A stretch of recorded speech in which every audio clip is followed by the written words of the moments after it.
Finished training for the day? Time to fight post-workout fatigue with Core Power Protein Shakes. They're packed with 26 grams of high-quality protein to build muscle and electrolytes to help hydrate. The nutrition you need to help your body replenish, rebuild, and repair post-workout so you can power on to the next one. Champion your recovery with Core Power. Visit corepower.com to learn more. Wish you could become a morning person? You know the type, up before the sun, early morning runs, first one to the office with donuts and a smile. How do they do it? Easy. With the new Galaxy Watch 8, sleep tracking and personalized insights from Samsung Health help you improve so you can wake up to a whole new you. One who, dare I say it, skips the snooze? It's possible. Train your sleep with Galaxy Watch 8. Learn more at Samsung.com. Requires compatible Samsung Galaxy phone, Samsung Health app, and Samsung account. Hi, everyone. I just wanted to give you a heads up that today's episode includes discussion of depression, suicidal ideation, and attempted suicide. So if that's not something you want to hear about today, you might want to listen to a different episode of the Vulgar History Podcast.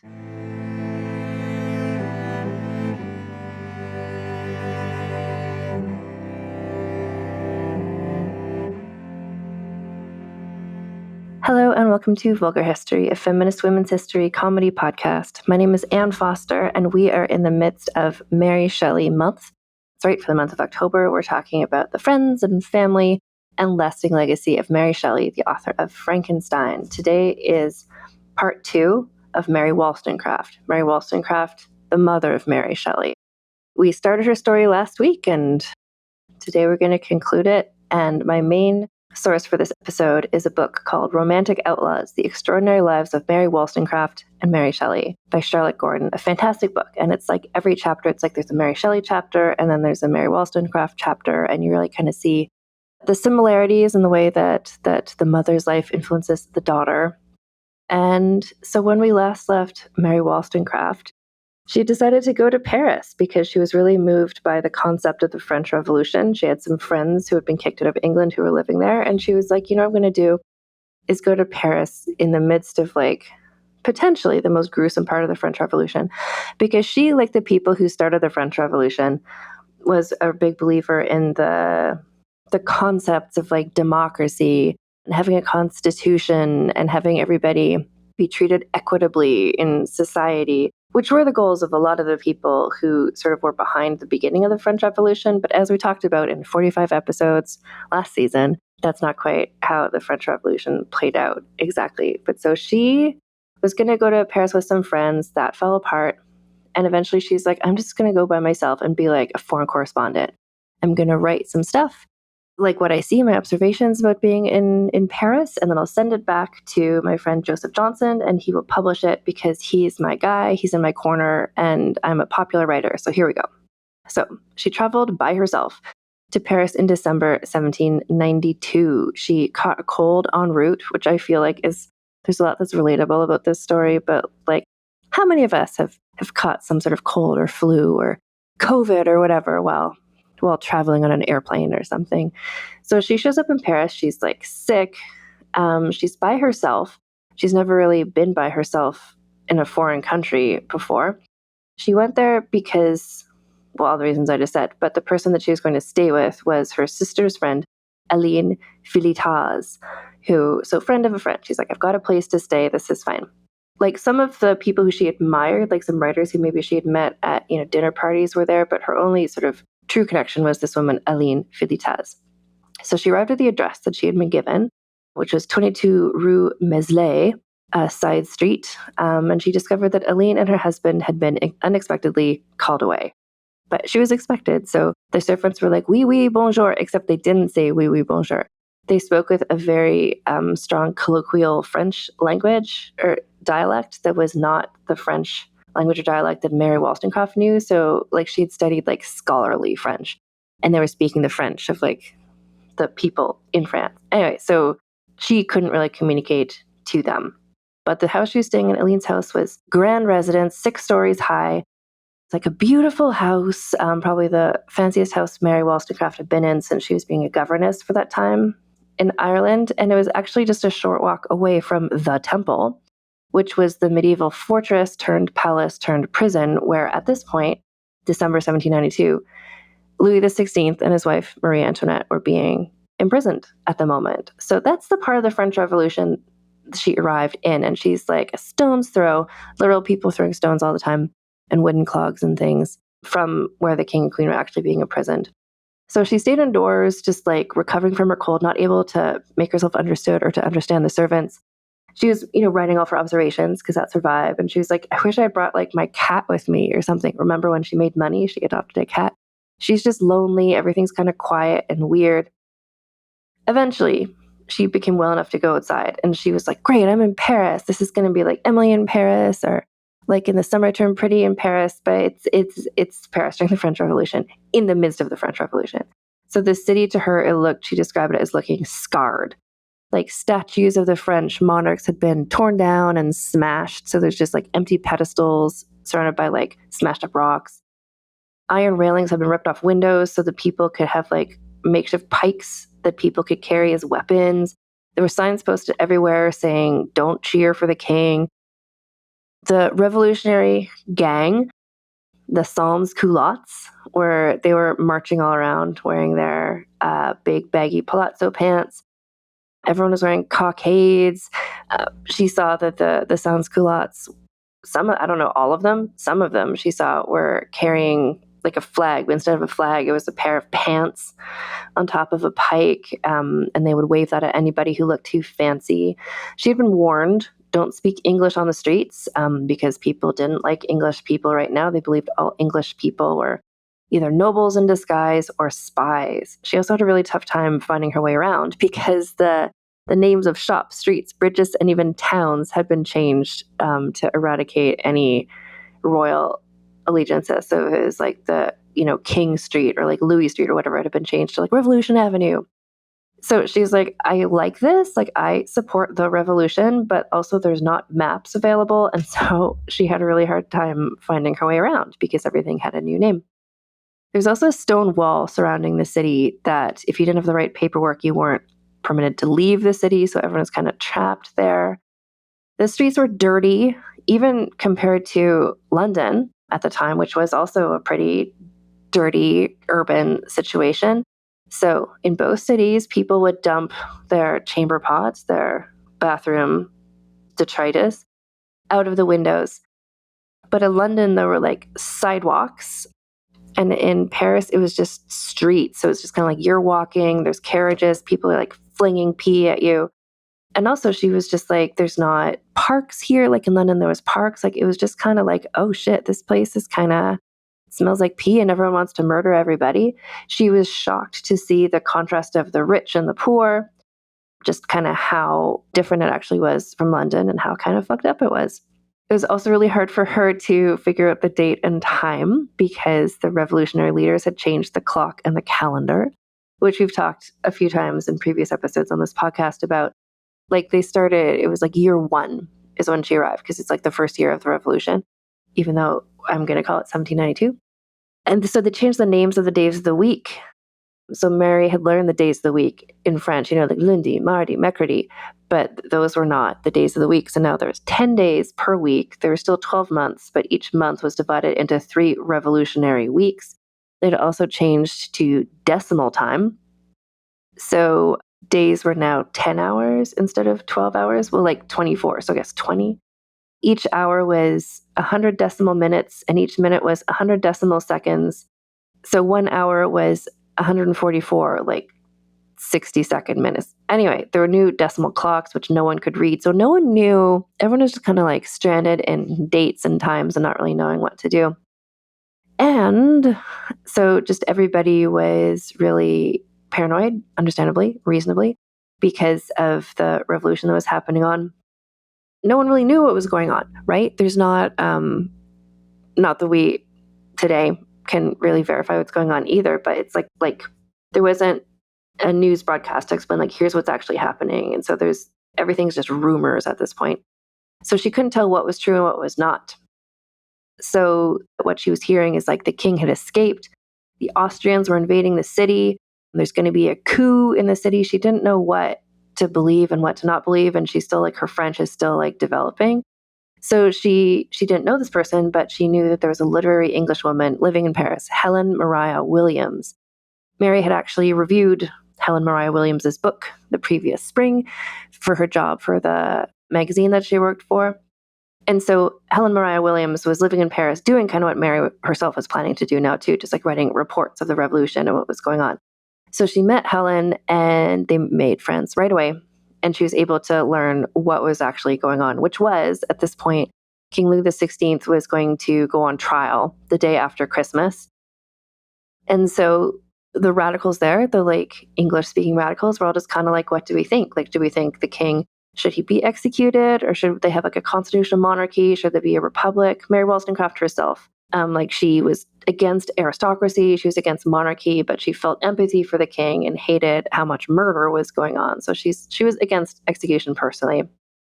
She watched from the attic, the upstairs window of her house, she watched the procession of the king going by on his way to go on trial. And she wrote to her friend Johnson, "I can scarcely tell you why, but an association of ideas made the tears flow insensibly from my eyes when I saw Louis sitting with more dignity than I expected from his character."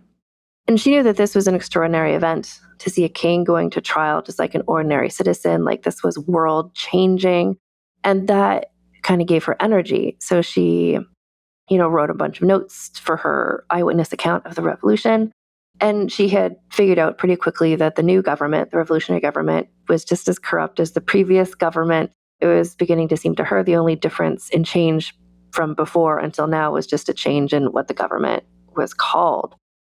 So she's just like, oh, this sucks. This is not the, revolution, the scholarly revolution based on ideals that I had hoped for. This is just kind of a bunch of people, a bunch of men making power grabs and a bunch of people murdering other people. She wrote, "I am grieved, sorely grieved when I think of the blood that has stained the cause of freedom at Paris." And so she also remained indoors the day of the execution of Louis XVI. Tensions were really high in the city. No one knew what was going to happen. And so she just kind of stayed indoors. And when she heard about it later, she was moved to tears. She believed that his execution marked the revolution's turn towards utter disaster. But she's like, but I'm a foreign correspondent and I'm going to stay here on the scene. This is Mary Wollstonecraft reporting live from Paris. So she's still there, but, just very emotionally affected by all of this. Other English people, other British people, there's Scottish people there too, maybe Welsh people, I don't know. They decided to go back to England at this point. Mary was like, maybe I should leave, because she kind of sensed like there might be a time where I'm like forbidden to leave. But she's like, no, for the sake of history, I'm going to stay here and be a witness to all of this. And as a celebrated author, she's English and she's in France, but people had heard of her and they knew about her writing. Some of them have been translated. She was invited to the soirees, to salons and political gatherings, and she found that people liked her here. Despite the French Revolution that was happening, there were all these scholarly people that she was surrounded by, and they valued her and her ideas in a way that had not been as common in London. Like often she'd been the only woman at these like dinner parties of scholars. But in Paris, there's lots of other women there who are interested in the same sort of stuff. There's Manon Roland, there's Olympe de Gouges, there's Germaine de Stael. Like there's other thoughtful women were being celebrated as well. The revolution at this point had also played a positive role in women's lives, which was such an important thing to her as this early feminist thinker. Divorce had been legalized in Paris. The government had decreed that daughters could inherit property. And as well, at the same time, there's kind of a sexual revolution happening where just people in Paris had long, taken lovers and whatever, but now people talked about it too. It's just kind of like, to them, it felt like, well, everything, all of society is changing. So like, why don't we just do this too? Also, it's just like, everyone's murdering everybody. Let's just like fuck while we still can. So it seemed like nothing was now taboo. Like people didn't take marriage vows seriously, and political and sexual liberty were kind of going hand in hand, as Mary had kind of hoped they would, as her sexy friend Shelley had kind of been talking about with her as well. And this is kind of what she had envisioned in her philosophical treatise, the rights of women. If the tyranny of kings could be overcome, then maybe the bonds of unequal marriages could be broken, and then women and men could be treated the same in society. And she soon took a lover, her first. She had been a spinster up until now. She had not been interested. She thought that she was not interested in sex or anything. But now, talking to Fuseli and kind of like thinking more about sex and like the importance of sexual energy and stuff and being around France, she was just like, maybe I'm going to do this too. And so her lover was an American man called Gilbert Imlay. He was a ladies' man, a womanizer, veteran of the American Revolution, and he was kind of a business guy. He was described here as a land speculator on the lookout for fast money. So he's just kind of like trying to make some wheeling and dealing in the French Revolution. Some people suggest maybe he was also a spy. He was also on the run from creditors, and he hoped that in Paris he could sell land on the American frontier to people and convince people to move to America, and somehow that would make him money. He met Mary. Well, he saw Mary, and he was just like, she's so confident and well-spoken and intelligent and beautiful and independent. And he was just like, hell yeah. And so they spoke with each other. They discovered they had really similar political views. They both believed in liberty, equality, women's rights. They supported the revolution, but not the murder parts of it. So they were kind of falling in love as the revolution was becoming more and more unhinged. Like the king had been executed, but that didn't seem to solve anyone's problems. The poor people were still starving, bread was still expensive. And this is where there was the two sort of strands of French revolutionary political people. There's the Girondists, who are kind of more moderate. And then there's the Jacobins, who are more just like extreme. And these two sides were really battling it out. Gilbert and Mary were both on the side of the Girondists. And she knew that if the Jacobins came into power fully, like right now it was kind of the Girondists and the Jacobins sharing power, but she knew if the Jacobins took over, people like her would be in great danger. English people who sympathize with the Girondists. Also at the same time-ish, England had declared war on France, so British citizens were now enemies of the state. Gilbert Imlay was American, so he was safe because the French were cool with Americans because they had supported the American Revolution. But she was English and maybe in a bit more danger. So about 6 weeks after they met, and because everything, it's just like, the world is ending, is how it feels. So just everything is sped up. So he declared his love and asked her to move with him back to America. And she was like, yes, this is great. Hell yeah, I'm going to do this. America, the land of the free, a place where there was a revolution, but based on like philosophical concepts instead of just like murder. This is great. So she was so into this idea that she agreed to make love with him. And so they had sex for the first time, which was her first time having sex. And she was excited that she found herself in a new kind of relationship, like with where a man and a woman were equals. It's not like this sort of subservient wife to the all-powerful husband that she had seen in other relationships. She just never thought this was even possible, but here she was. Anyway, meanwhile, the revolution is revolutionizing. The Jacobins were taking more power. They arrested leaders from the Girondins. Anyone who was not French had to chalk their names on their doors so people knew where they were from. The Girondists were forced out of government. The city had become kind of a prison. Mary was worried that the authorities might arrest Aline and her husband, who had come back by now. But because she was British, she was worried that Aline might be arrested for harboring a British spy. People might think Mary was a spy. So instead, she decided to leave the city. She moved to a cottage owned by a friend of a friend, like some of Aline's friends, in Neuilly, a place about 4 miles northwest of the city. And what was great about that is because she and Gilbert couldn't really like fuck in Aline's house, because that was, even though it's kind of like sexual revolution, like Aline was not down with that. But now she was in a house by herself, so Gilbert could come and they could just like have sex constantly. And also she's in the countryside. Remember how much this girl loves the country? So she went there and she's just like, hell yeah. Like sheep, grass, trees, a lover. Like this is great. Except for he couldn't be there all the time because he had business interests in Paris. And she, like we saw with her previous relationships with Jane, with Fanny Blood, and then even with Fuseli, like this became her person. And she was so, like, to the point where I feel like she would really benefited from talk therapy. She just like put all her hopes and dreams all on this person. And she wrote him nonstop letters about how much she missed him and how much she needed him. Meanwhile, the Jacobins were arresting and throwing into prison many of their friends. One day she decided to go to Paris just to like see what's up in the city. And she found blood running like rainwater down the street from the nearby guillotine. Things were pretty shocking. Like, she realized, like, oh, blood is running like rainwater down the street, and I just stepped in it. And she gasped, understandably. And a passerby was like, no, you can't act horrified. You have to express joy over the daily murders, or else you might be charged as a collaborator or a traitor to the revolution, like thought crime sort of thing.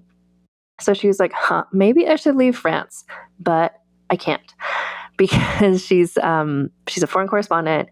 Gilbert is there. And also she wanted to be here for this moment in history, to watch this revolution happening. So, but they decided, just for safety reasons, because Americans were okay and British people weren't, they would have Gilbert register Mary as his wife at the American embassy. They were not married, but if they just said that she was Mary Imlay, his wife, she would be safe from the French authorities, because she was seemingly married to an American man. I want to verify, like, just so we all understand, like, they were not actually married. He just registered her as his wife to keep her safe, because she was against marriage, you guys. They're a new kind of relationship.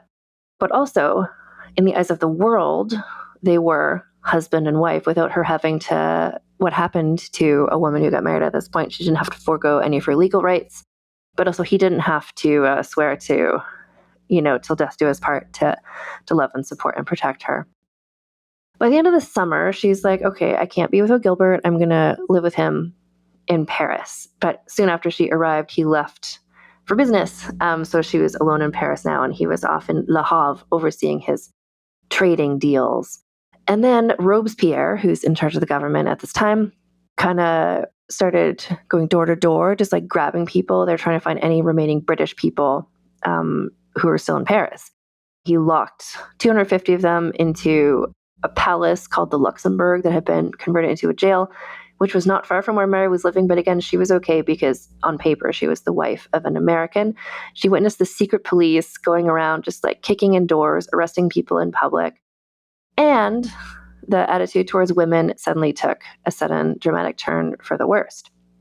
So Marie Antoinette, the Queen of France, was executed.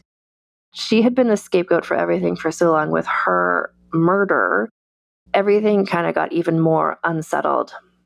And just as a kind of like, she was dead, but the revolutionary leaders were just like, oh, but she was a woman and she was terrible. They wanted France to be like ancient Rome, where women and men were kept very separate, where women didn't have any influence over politics or anything. They were inspired by Rousseau. So Mary Wollstonecraft herself had been inspired by Rousseau's concepts of like equality. Like, nature is great, but she didn't love Rousseau's thing about like women should stay at home and not have any rights. But the Jacobins really like that part of Rousseau. Anyway, they were like, women should be at home raising children. So they rescinded the rights the women had won, like the divorce, to be able to inherit property.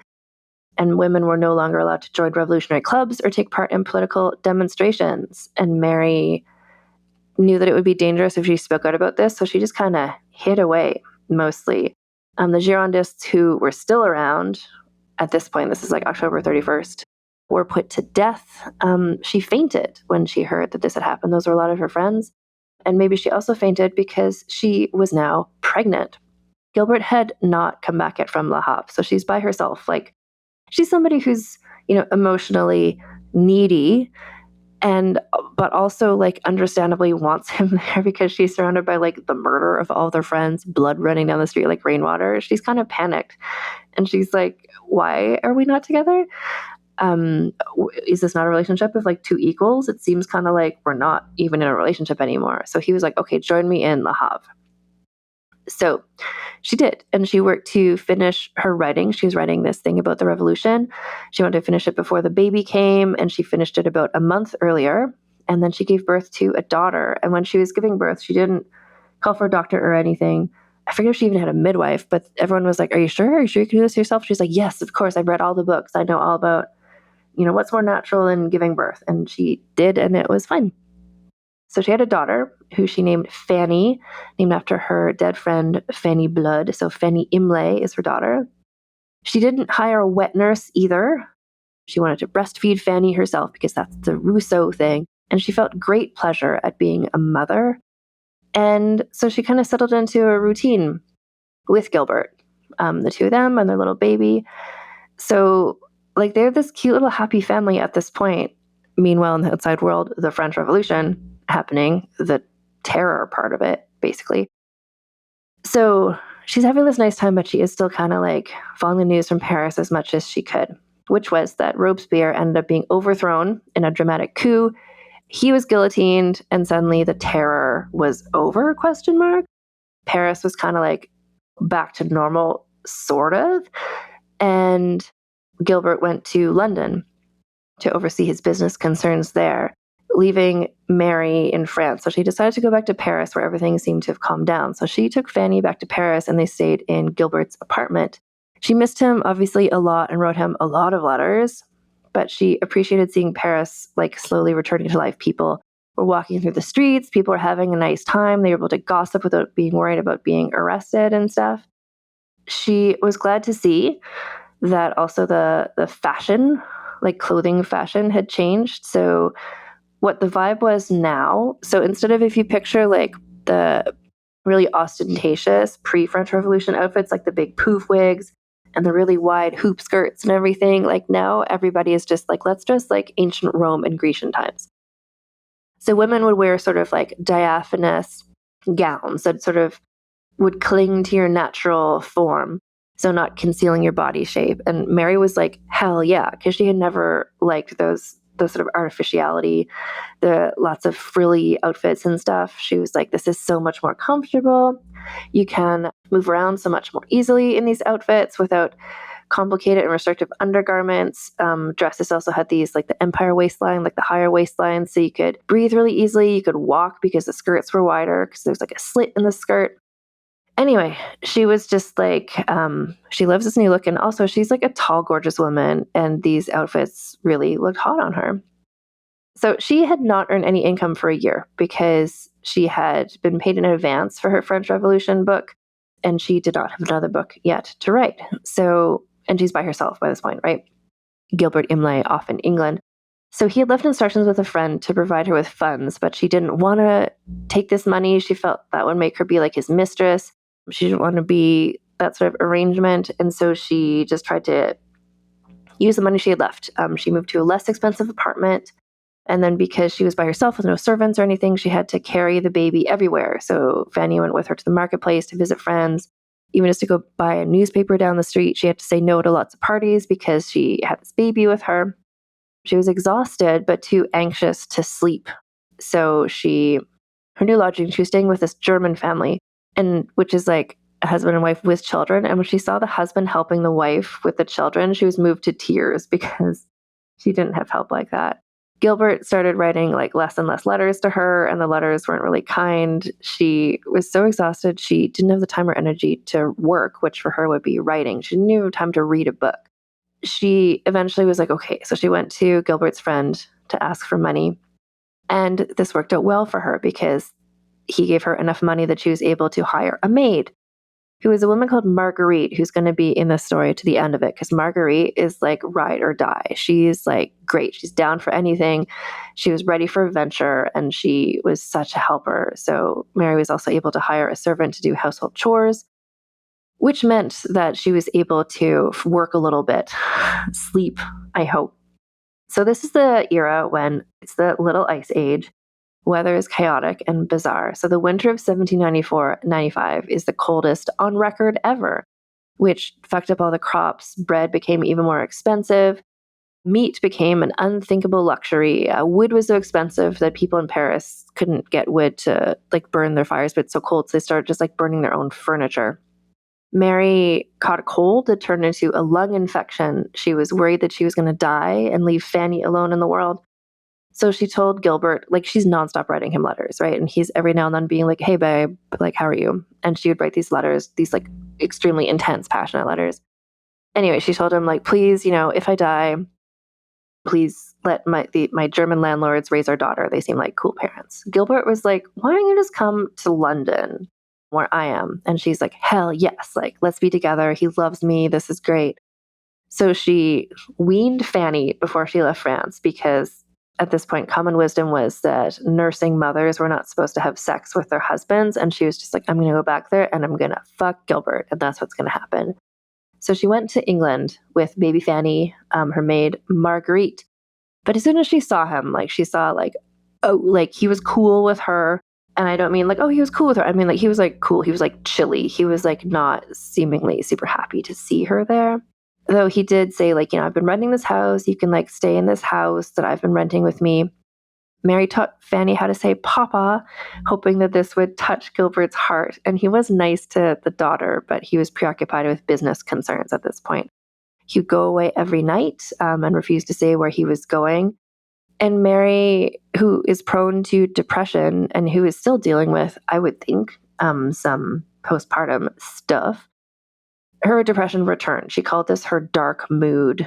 She became incapable of doing anything but weeping. She was exhausted all the time. She had no strength. She refused to reach out to friends for help.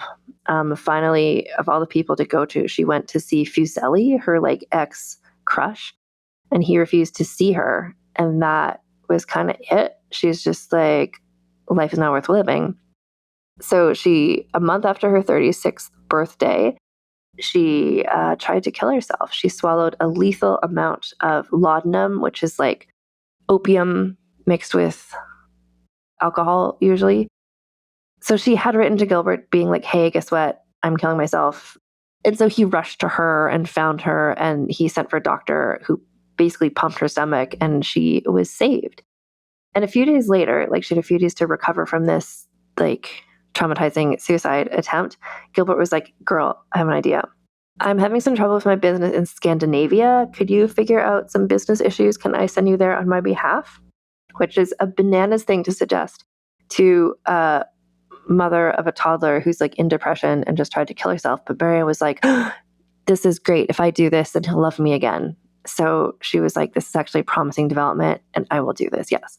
So she took a few days to pack up and then just went to Scandinavia with Fanny, who is now just over a year old. Marguerite came along because she's always there. And Mary found healing in the beautiful Swedish countryside. She would go for long walks, which was nature is so healing for her, but also I think just being able to exercise is good for her. Being in the sunshine is good for her. She was slowly returning to health, physically and mentally. And in her investigations to try and help with this business problem, she figured out she had to go to Tonsberg, Norway, which is where one of Gilbert's former employees lived. And now for a quick advertising break. Fall is here, and with it comes cooler nights, heartier meals, and the craving for something warm and satisfying. That's where HelloFresh comes in, bringing you comforting, chef-designed recipes and fresh seasonal ingredients right to your door. This season, they've taken things to the next level with their biggest menu refresh yet. Say hello to a whole new way to do dinner. That's right. HelloFresh has doubled its menu. You can choose from 100 options each week, including new seasonal dishes and recipes from around the world. You can even dig into bigger portions that'll keep everyone satisfied. And I just want to let you know, in my box this week, because I do in fact use HelloFresh, they have Halloween themed things, and one of them is a meal that's stuffed red peppers, but you can carve little jack-o'-lantern faces on the peppers. How cute is that? I like a little whimsy with my food, and you're going to get that with that meal. And also, if you're not whimsical, other kinds of meals too. The best way to cook just got better. Go to hellofresh.com/vulgarhistory10fm now to get 10 free meals and a free item for life.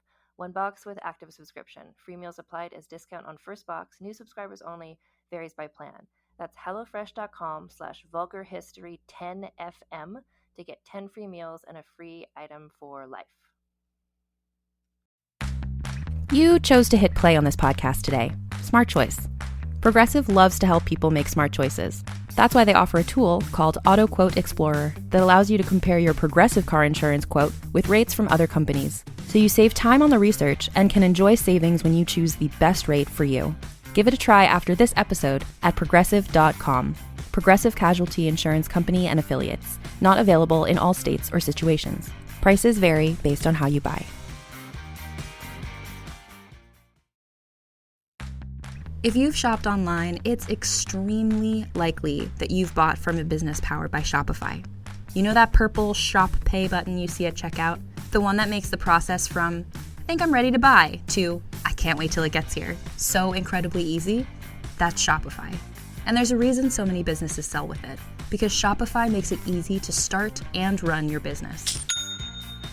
Shopify is the commerce platform behind 10% of all e-commerce in the US, from household names like Mattel and Gymshark to brands just getting started.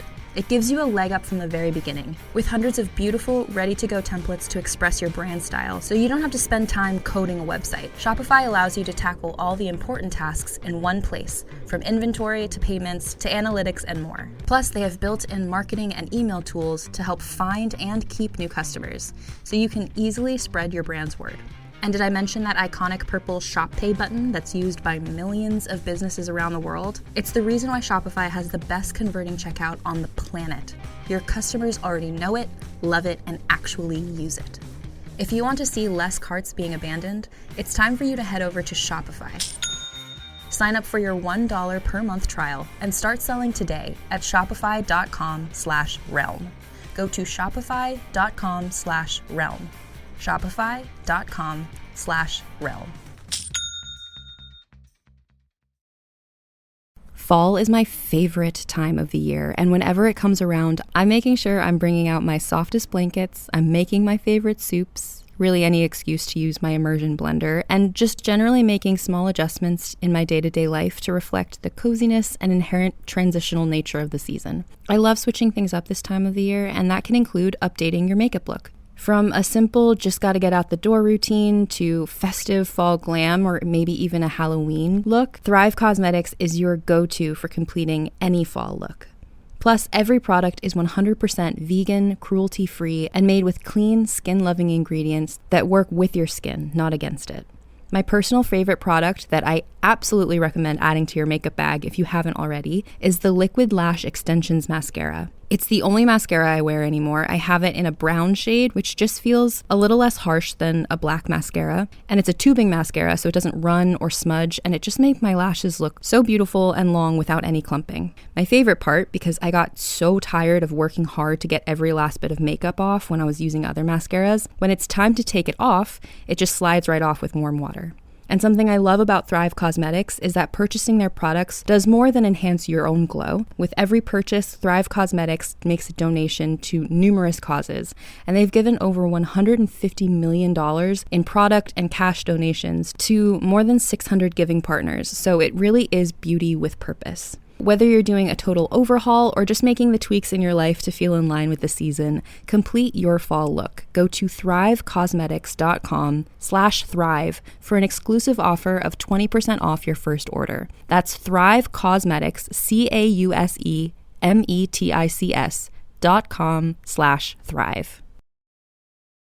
And we're back. At this point, it just made sense for this journey for her to go alone.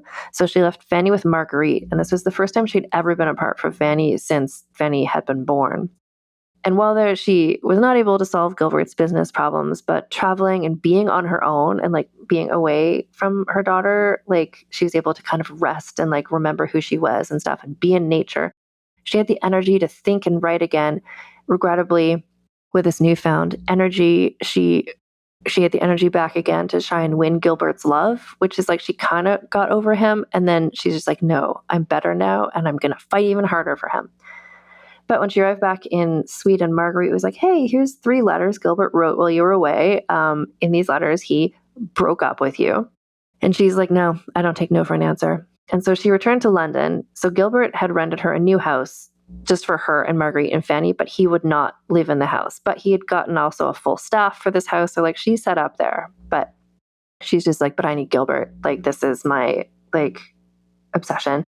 So she forced one of the servants to tell her where Gilbert was and learned that he was living in a different house with his new live-in mistress, an actress. And the book I read, and I don't think anyone knows the name of this actress. So she's always just called the young, beautiful actress.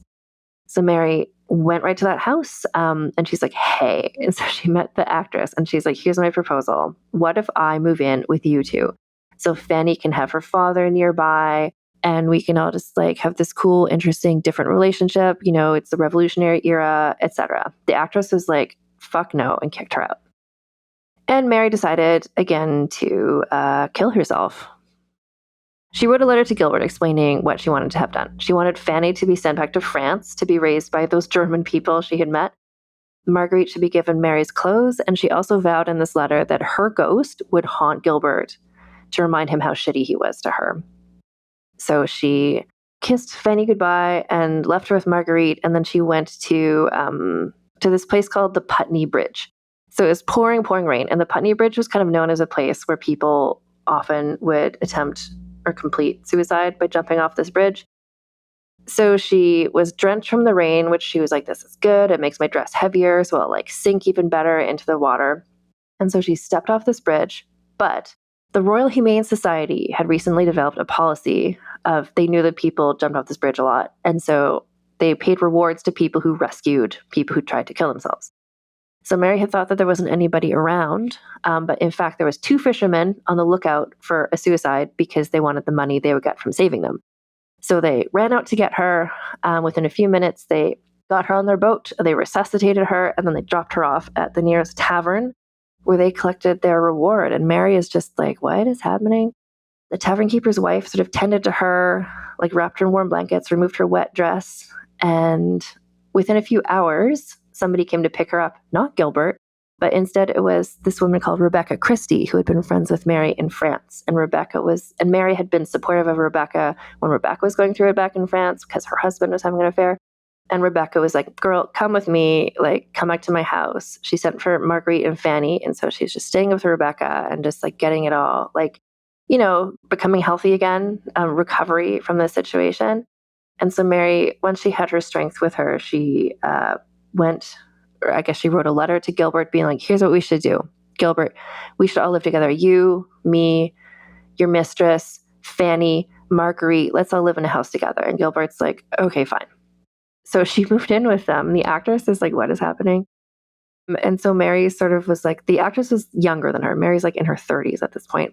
The actress is probably in her 20s or teens. I don't know. Anyway, so Mary was just like, oh, I'm going to teach her the way that I taught when I was the governess. Like, I'm going to school her in like feminism. So she kept like preaching the benefits of independence to the actress. The actress had no interest in this at all. And eventually the actress was like, I veto this situation. This is too fucked up for me. And so Gilbert left with the actress for a trip to Paris. And he tried to send Mary, like he tried to give her money, but she refused his offers because again, she's so much pride about money. That's a real thing with her. But what she did ask for is like, I would like back all the letters I sent you, Gilbert, which he sent back. And then she started editing those together along with her writing from Scandinavia so she could turn her broken heart into a book that would sort of be one part travelogue of her trip around Scandinavia and one part like sort of a memoir of her struggle with brokenheartedness. So it's kind of like a new kind of book. No one had ever really written a book like this. It's a really eat, pray, love type book, like a travel book, but also about her like inner journey. Travel writing itself was traditionally only men did that because women couldn't really travel. But she had reviewed a bunch of travel books when she was being the magazine reviewer, and she felt confident she could write a travel book. And so she thought to herself, like, you know, she had been rescued by these fishermen. She had been brought back to life. She didn't know why she was still here, but maybe there was a reason, and maybe she would find that reason if she really committed to writing again, which is what she did. So she moved out of the house she'd been in, the Gilbert actress, now vacant house. She found her own place to stay. And she just like had the letters, she like cut them up and reassembled them and reorganized them into sort of a manuscript. And writing was giving her energy. It was giving her like a reason to live. She was starting to wake up every day anticipating, looking forward to what was to come. And her friend Joseph Johnson, of course, published this. It's called Letters Written During a Short Residence in Sweden, Norway, and Denmark. This came out in January 1796, and the book sold really well.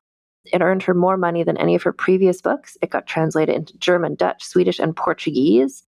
And in fact, years later, this book would inspire her daughter, Mary Shelley, who wrote travel books, and she modeled them after her mother's work, combining kind of like, you know, your innermost thoughts with what you're traveling and seeing. And so she was back in London. She'd been in Paris for a few years, and when she came back, she learned that there was a new guy on the scene. He'd been on the scene before, but now he's really famous, and he was a writer called William Godwin. Was the toast of the town. So she had met him before at like dinner parties and found him just kind of like awkward and weird and didn't really enjoy his company.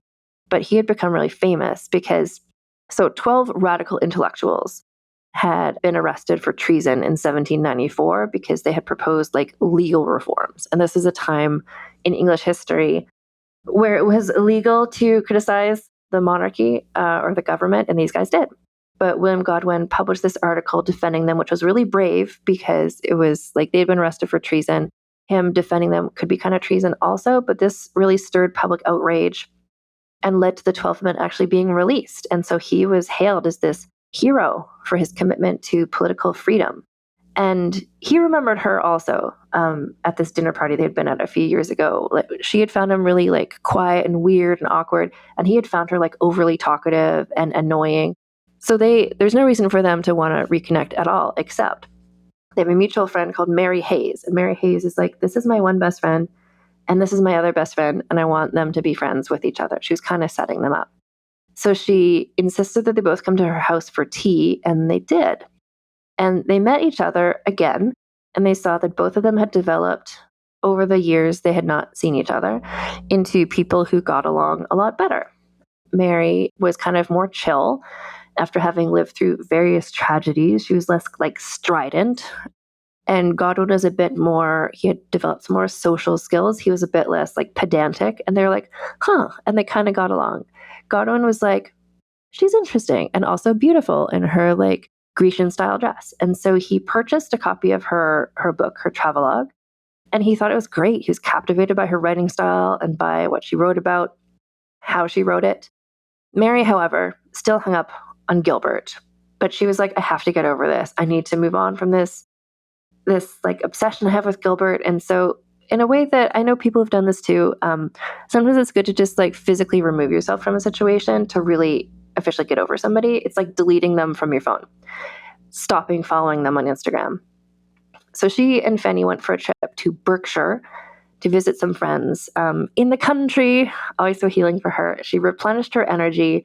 She knew she wasn't going to run into Gilbert because he wasn't there. And when she returned to London, she wrote him a letter saying, I part with you in peace. And that's it. She's over. So she moved to a new house in London that was more in the countryside, a more rural feeling area. And it was away from the house she associated with Gilbert. She and her daughter could just like go and see like fields and creeks and farmland. And Fanny was loving it. It was great. William Godwin was just like, kind of had a crush. And so he stopped by hoping to see her, but she wasn't home. When she heard that this had happened, she was flattered. And so she's like, oh, maybe he's going to come by again. And when he didn't, she's like, you know what, whatever. And so she just walked to his house. And respectable women were not supposed to visit men alone, but she did. And he welcomed her in because they're like unconventional people, and they had tea. And then they just started seeing each other constantly. They went to plays, they had more teas, they went for walks in nature. They went to dinner parties together, and they both really liked each other, but they were both so scared. So she was scared because she'd been hurt before, and he was scared because he had never kissed a woman before. They were just kind of like little awkward nerds, but eventually Godwin took courage, confessed his love by kissing her, and she was like, oh my God, this is great. But still, they're both like, ugh, they're both like so scared to take the next step. So this affair proceeded slowly. Like Mary was being really vigilant about this because like the whole thing with Imlay had happened. Like it was such a passionate thing. And she's like, I can't put myself through that again. So she's being so careful about it. But they were writers, so they confessed their feelings in letters to each other. Like every time they saw each other, they would then like write letters back and forth about what a nice time they had and stuff. And eventually, so like they met in the spring, and then by August, they had sex for the first time, which was for Godwin, his first time having sex with anyone ever. And he realized like, oh my God, sex is great. I love this. And so they have all these like sexy letters. They write back and forth to each other about how much fun they're having with each other. And by December, Mary was pregnant. She's 37 years old at this point. I just wanted to let you know. Fanny is like 3. She's like 37. That's the situation. Like so much of her life, like in terms of like romantic relationships, like she didn't do anything like in a sexual romantic way until she was in her mid-30s at all. So it's all happening in this era of her life. So the thing with them is that both of them had become famous. Like they're both famous, like writers, philosophers, and they're both known for writing marriage sucks and it's a horrible institution and I will never do it. So they're like, well, we can't get married, but she's pregnant. And they knew that if she had a child out of wedlock, that would ruin her reputation. But it's complicated because remember the thing in France. So Imlay had recorded that he and Mary were married. So everybody thought they were married. she had never corrected that assumption. So everybody assumed Fanny was a legitimate child. But if Mary married Godwin, then it would become apparent that she had not been married to Imlay, because otherwise it would be bigamy. So retroactively, it would make Fanny suddenly illegitimate, and then maybe that would wreck Fanny's life. But they're like, but if they don't get married, then their new child, it will maybe ruin their life. So they're both like, oh, we don't want to get married, but like society sucks. And eventually, sort of reluctantly, they got married on March 29th at St. Pancras Church. But it's like people who get married just for tax purposes. It's like there's no celebration. They had one witness there. They only did this because of societal prejudice. They reluctantly decided to move in together, but with compromises. I mentioned the age as well because Mary had been living like on her own basically for most of her adult life. And she was just like, I'm not going to just like be your little wife. Just know that. So what they decided was that Godwin, who also really valued his alone time, he rented some cheap rooms down the street from their home so he could every day go there to write and like be alone because he needed his alone time. He's an introvert. But in return, he would not expect Mary to assume full domestic responsibilities for the household. He would respect her right to work. She would respect his right to work. This was incredibly unusual for this era, but they wanted to have a partnership that would foster the independence of both of them to have like a true equal relationship, which was very strange to everybody at this time. It was truly not a thing for a man and a woman to not live together, and they were living together, but only barely, really. So they leased a new house in a beautiful neighborhood with like, fields and sheep and trees so that Fanny could run around in nature and stuff. They moved in together. So they got married on March 29th. They moved in together on April 6th. And at this point, it was impossible to hide the fact that this had happened. The Times printed the news. Mr. Godwin, author of a pamphlet against matrimony, had married the famous Mrs. Wollstonecraft, who wrote in support of the rights of women. They hadn't told any of their friends that they were even dating each other, but at this point, they're like, I guess we have to tell everybody. So they reluctantly wrote these sort of like the opposite of wedding invitations, where they wrote letters to their friends that were very like philosophical and kind of funny to me, not to them. They were just kind of like, I regret to inform you that we've got married, but it's not like a regular marriage. It's a cool marriage. We're not going to like, have gender roles. Like this is still in line with our philosophical thinking, et cetera, et cetera. And their friends who love them were like, this is great. The fans, like the philosophers and people were just kind of like, oh, look at these hypocrites or whatever. But they were like, fuck that. Who cares? We're happy. And their friends are happy for them. And that's what matters. And so they settled into this new normal in this house where he would go and write in his little office and she would stay at home. And because of that, they would write letters back and forth to each other, which I feel like is a really important part of their relationship. But so there's a lot of letters exist that they wrote back and forth of each other. And he was just like, did his best as this little awkward guy to like really reassure Mary, like, I'm not leaving you. Like, I'm not Gilbert. Like, this is fine. Like, I love you very much. And she was working on a new novel she was writing called The Wrongs of Women, which was going to be sort of a novel about just explaining all the thoughts that she had about like how shitty society was to women, but putting it in sort of like a fictional thing. She was also writing stories, children's stories for Fanny, talking about their adventures together. I want to mention Fanny really liked Godwin, and she liked him right away. She started calling him Man. And she'd be like, when is Man going to come and visit? And then when they got married, she was so delighted that Man is now her papa. And like, he really got along with Fanny. At one point, he took a little business trip and he came back with a mug with an F on it, F for Fanny.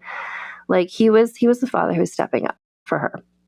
Anyway, the second week in August, a comet streaked across the sky, which confused a lot of people who didn't know about astronomy. And Mary hoped it meant the child would be born soon and that it was like an auspicious symbol thing happening. The morning of August 30th, she knew she was like the first beginnings of labor.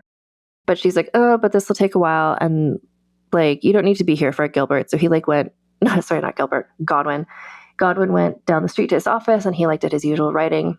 And she, like in Le Havre, when she had given birth to Fanny, she's like, I've read all the books. I know how labor works. Don't worry about it. I don't need a doctor. Because Fanny's birth had gone without any complications. She found a midwife and she's like, but you probably wouldn't have much to do, but like, thanks, lady. Anyway, by midday, she was still pacing around the house. The labor was a lot slower than it had been with Fanny. And at 2:00 in the afternoon, she went up to her room and summoned the midwife. She wrote a letter to Godwin down the street saying that baby's going to be born soon, but the baby was not born soon. he came home, and she still hadn't given birth. The labor was 9 more hours. The baby was finally born around midnight, August 30th, 1797. The midwife invited Godwin in to meet his child, which was a girl who is, at this point, Mary Godwin, later to be known as Mary Shelley.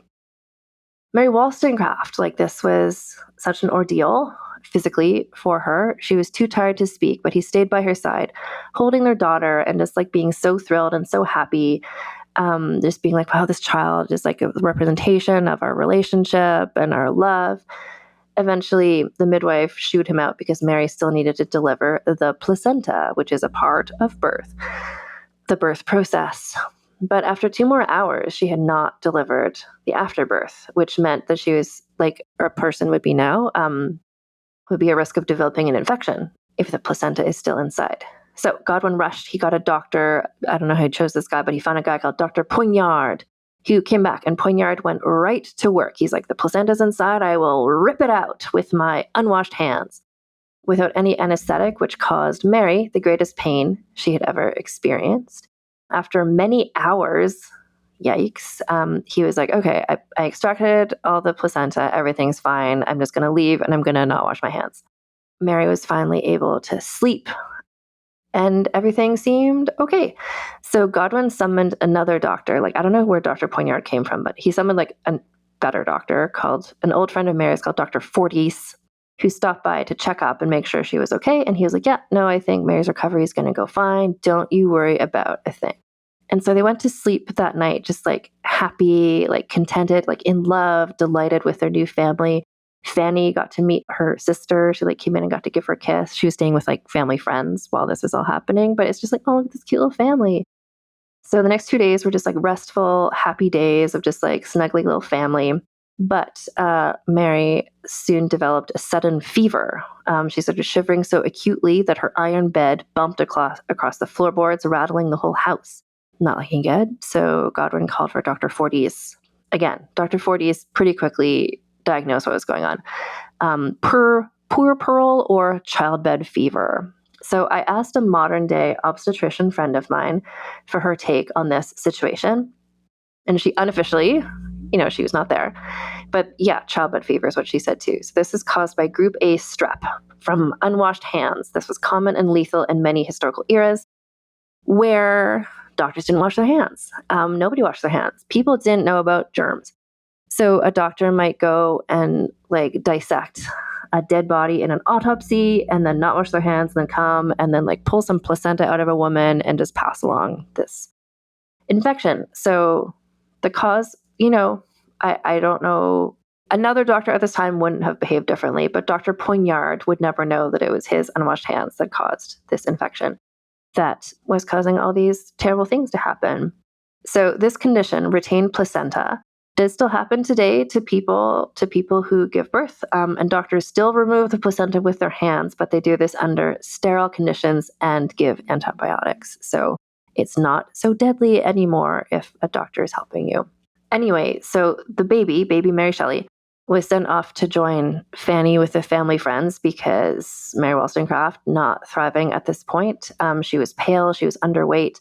They didn't tell her that things were as bad as they were, but they were just for reasons we can't tell you, you can't nurse your daughter. But her breasts were full of milk and straining. So then they did this thing they did in this time where they brought in puppies to nurse at her breasts, which is quite a thing to do. Anyway, so Godwin moved into Mary's room, sleeping in the chair next to her bed. And for the next 48 hours, she just went in and out of consciousness. The shaking had stopped, but the doctor had said this woman is going to die. Godwin knew she was going to die. And Mary, no one told Mary that, but she had figured this out for herself. Her last words were that Godwin is the kindest, best man in the world. And then she kind of fell unconscious. He went to sleep because he needed to sleep, but he said, wake me up the second anything changes. And so at 6 a.m., the doctor called him to Mary's side, and he sat with her until she died. And he was understandably devastated. Everybody who loved her was. He wasn't able to even organize a funeral. He was so upset. His friend organized the funeral. Godwin provided the guest list. And even though both of them had been atheists, it was a religious ceremony. So 5 days after she died, on September 15th, her friends and family gathered in the churchyard of St. Pancras, close to where she and Godwin had gotten married just 5 months before. Godwin did not attend the funeral. Her friends helped him pay for a plain monument to mark her grave. It says simply, Mary Wollstonecraft Godwin, author of A Vindication of the Rights of Women, born 27th April 1759, died 10th September 1797. And so Godwin, I said, he made the guest list for the funeral. He had not included Henry Fuseli, Mary's past crush, but also good friend. Fuseli was really mad about this. He was mad at Godwin. And so in revenge, he started spreading rumors about Mary, that she was so desperate for Fuseli's love, that she bombarded him with letters. She pursued him so relentlessly for sex that he was embarrassed for her. There's a story that comes up in a lot of biographies of Mary Wollstonecraft about her going to Fuseli and suggesting that the three of them live as a throuple, and the wife kicking her out. And did that happen? She didn't write about it. Fuseli wrote about it, so I don't know. Anyway, so this is kind of where her reputation starts to be affected. So when she first died, there were moving obituaries and articles about her in magazines saying how important she had been and what a loss this is that she's dead now. And Godwin was like, I don't like other people writing about her. I should write about her. People need to know what she was like and how cool she was. And so before she'd been dead a week, he started to write her biography. And so he called it A Memoir of the Author of the Vindication. So he had only known Mary for the last 18 months of her life, really. But they had traveled back to her hometown. She had told him a lot about her childhood. So he's like, I can write this biography because I know her better than anybody. I know her soul. I know her spirit. He went through her unpublished manuscripts. He read her old letters, and he wrote to friends for any other letters they might have in their possession. He never actually contacted Mary's sisters, who could have told him a lot about her childhood, but he didn't want to hear what they had to say. He really had a point of view he wanted to put across about Mary, and their input was not valued, and this really offended them to the point that they completely estranged themselves from him, and so they weren't involved with either of their nieces, with Fanny or with Mary, for their whole lives. So Godwin had written novels before. He knew how to make a narrative. So he really wanted to highlight Mary's sort of her passion and her femininity and her womanliness. So he skimmed over kind of her jobs and her work, but really focused on her relationships with Fuseli, with Gilbert Imlay, and with himself. So this book presents Mary as a tragic heroine. Not a person making her own choices or living her own independent life, which is what she was, but more just a woman who only existed in relation to men. So the book was sort of like a page-turning Gothic drama. He wrote it in about 8 weeks, and it was published soon after, and it fucked up Mary's reputation instantly because it was talking about, he was like, she's such a cool person. I want everybody to know how passionate she was and stuff. But everyone's like, oh, she's a whore. She is a slut and a tramp and a disaster person. So her philosophy, all the ideas people had respected about her, suddenly were overshadowed by her notoriety as just this slutty slut. And he was like, part of it is just he needed money because he's a single dad with these 2 little daughters now. So he was like, okay, I'm going to publish another book. It's going to be sort of never before published Mary Wollstonecraft writing. But what this was remember when she was putting together her travelogue about Scandinavia, she was taking her letters and cutting them apart and only putting in parts that she thought would be good in this book. He found those other parts she cut out, which were a lot of her most unhinged letters to Gilbert Imlay, where she's at her. It's if anyone goes through someone else's diary or your emails or your texts and publishes the most unhinged things you write when you're in your most extreme mood, and it's this is what Anne Foster is like, I'd be like, oh no. So he took kind of her most revealing, vulnerable writing that she didn't want to have published and published it in a new book called The Posthumous Works of the Author of A Vindication of the Rights of Women. And any part of her reputation that she had left was now completely decimated because he had published these letters, the letters she sent to Gilbert. And so she is now known entirely only as a crazed, self-destructive, sex-starved extremist.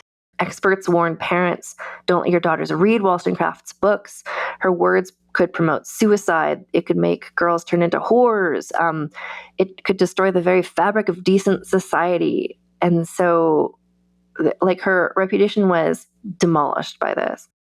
It's such that in the years after her death, it became risky, increasingly risky for women to write about philosophy or about politics, because if you're a woman philosopher, like, that was just seen as just like, oh, you're a whore, like Mary Wollstonecraft too. Like, you're just like a hysterical, like, prostitute.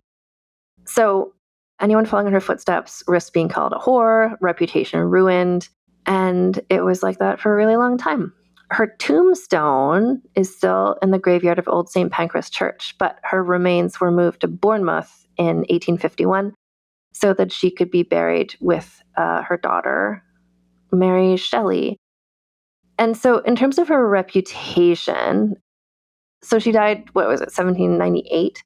And then 1797? And then even 100 years later, when, like, the suffragette movement was first starting up, some women, like, would acknowledge her as kind of like a fundamental, like a founder of, like, the concept of feminism and suffrage. But even that was kind of risky.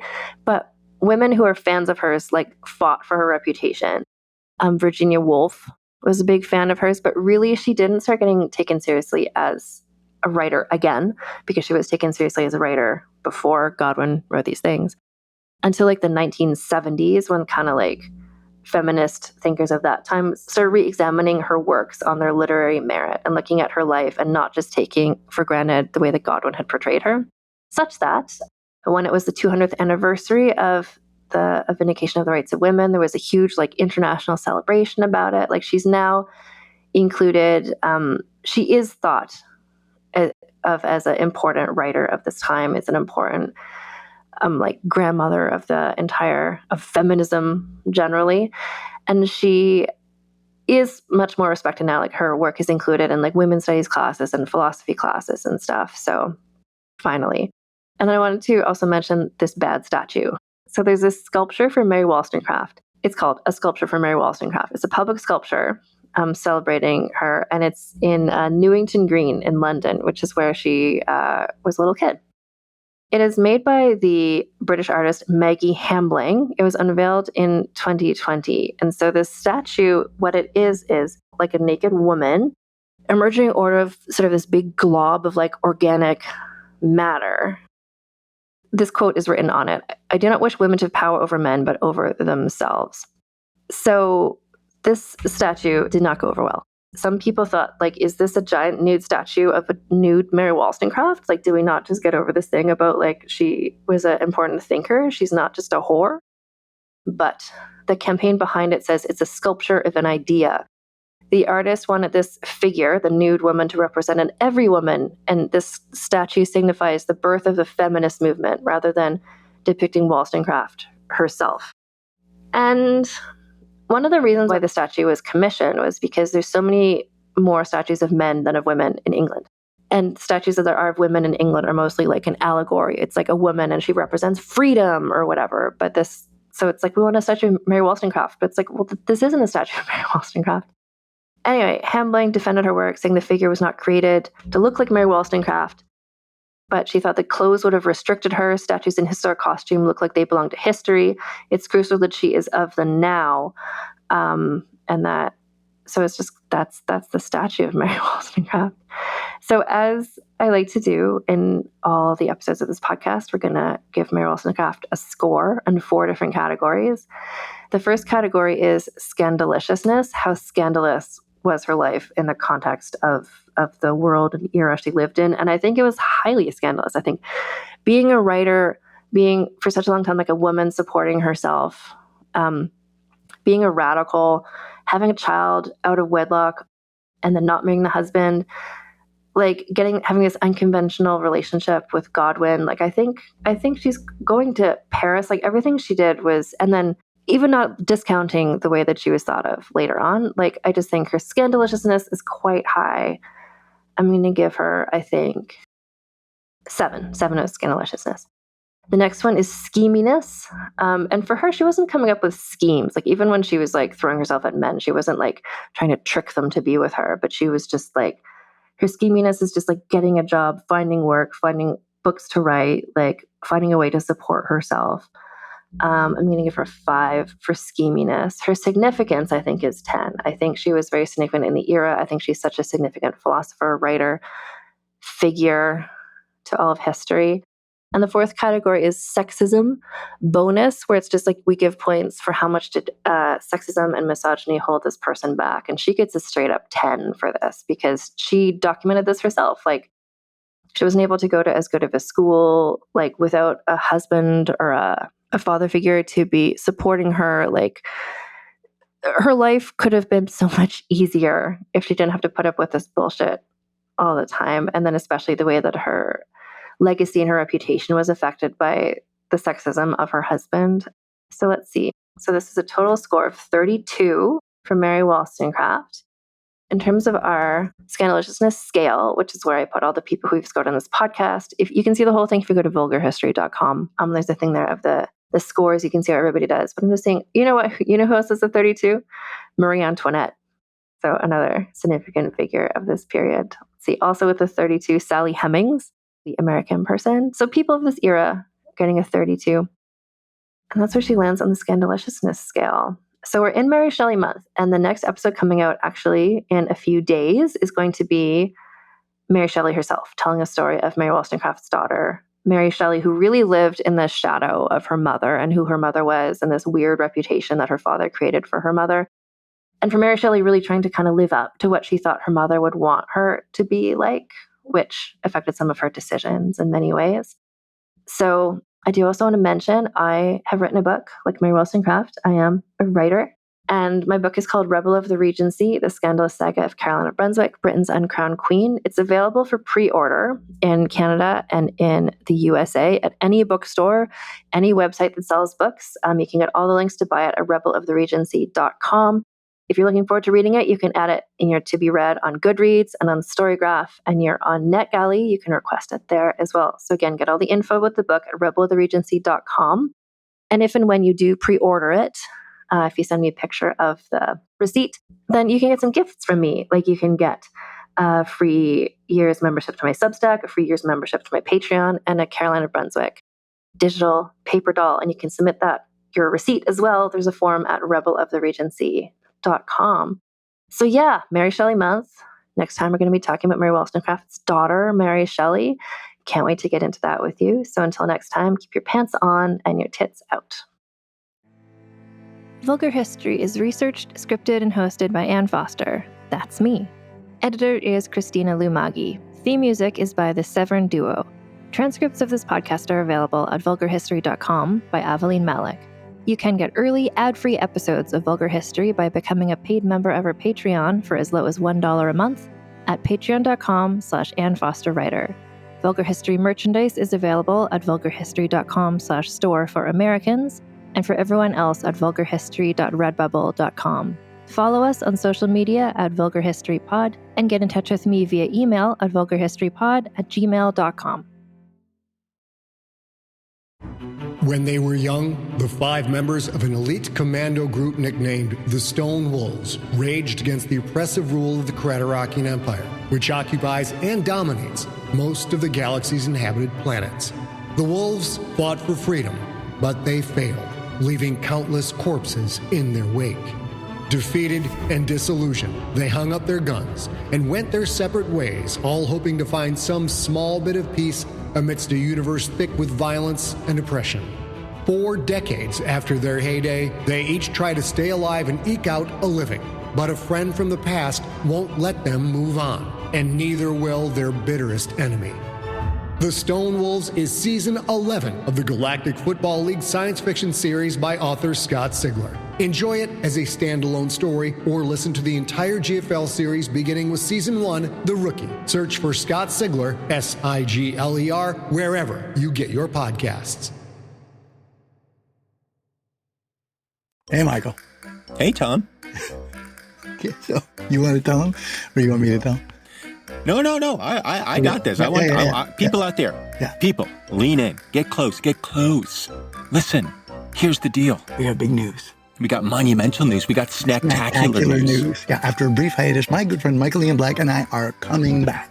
My good friend Tom Cavanaugh and I are coming back to do what we do best. What we were put on this earth to do. To pick a snack. To eat a snack. And to rate a snack. Scientifically. Emotionally. Spiritually. Mates is back. Mike and Tom Eat Snacks is back. A podcast for anyone with a mouth. With a mouth. Available wherever you get your podcasts. Hey everyone, it's Anne here from the Vulgar History Podcast. And since we're in our Halloween era, I wanted to let you know about another podcast that's got real Halloween vibes year round. And that is the podcast Talking Scared, hosted by Neil McRobert, a person who has a PhD in Gothic and horror fiction. So he knows what he's talking about. This is a book-based podcast, usually, asterisk, I'll get back to that. It features conversations with the biggest names in horror fiction. He's had people on the podcast like Stephen King, who's been on twice, Joe Hill, Paul Tremblay, Stephen Graham Jones, Margaret Atwood, Canadian, Mariana Enriquez, Chuck Palahniuk, and hundreds more. There's a beautiful backlog of episodes you can listen to. So this podcast is also a wonderful source of book recommendations for your next terrifying read. They also do deep dives into key classic horror texts, such as an ongoing book-by-book journey towards Stephen King's Dark Tower. They also have off-book episodes featuring interviews with major film directors and other horror creatives, like Mike Flanagan, who did all those Halloween-adjacent shows on Netflix, as well as podcasters like Kaylin Moore from Heart Starts Pounding, and Danny and Cassie from National Park After Dark. So this is a wonderful podcast if you're into anything horror. This is a podcast for horror readers who want to know where their favorite stories come from and what frightens the people who wrote them. Talking Scared is available on all podcast platforms. New episodes release on Tuesday, so be sure to listen to Talking Scared wherever you get your podcasts.